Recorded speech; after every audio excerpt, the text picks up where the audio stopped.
Hi, English user students. My name is Ivana, and I am here to explain lessons 13 and 14. Today, we are going to talk about dating, relationships, and asking for advice. Every relationship has a story behind it. First, you may have a crush on someone. This means that you like a person very much. You can have a crush on someone even before you get to know them, because you may feel attracted to them just because of their appearance or what they do. So you may start flirting with that person and then maybe ask them out, perhaps to grab a bite to eat.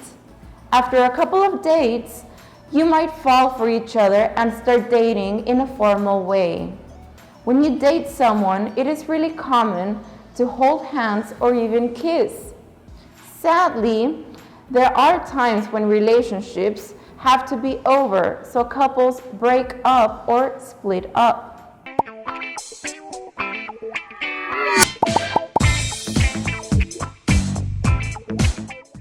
In lesson 14, we are going to talk about asking for advice and giving advice using should and would. There are different ways to express advice. One of the most common is should. The structure to use this is subject plus should or should not plus verb in simple form. You should study psychology. You're really good at listening. You shouldn't study engineering. You're terrible at math. We can also ask questions. What should I do if I forgot my best friend's birthday? We also use ought to, even though in some cases should and ought to are used interchangeably today. This is used when we want to express an objective truth. For example, when we are talking about law, duties, or regulations. Michelle ought to follow the company's procedures or she will be fired.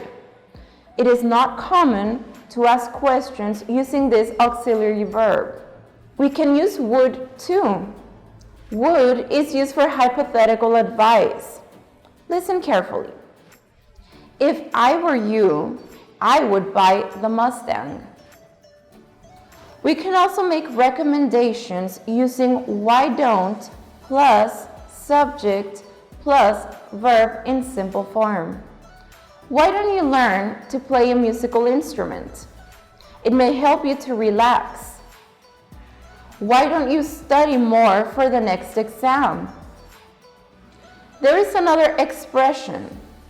How about plus verb with ing? How about learning to play a musical instrument? It may help you to relax. How about studying for the next exam? For stronger advice, you can use have to or must. You have to see a doctor. Your knee is getting swollen. So imagine a friend has a crush on someone and asks you for advice. What would you say? You should introduce yourself and ask her name. You ought to call her if you want to go on a date. If I were you, I would ask her phone number. Why don't you flirt with her and see if she's interested too? You have to be respectful with her. You must be nice to her. During these lessons, you will practice phrasal verbs and giving advice. Have fun!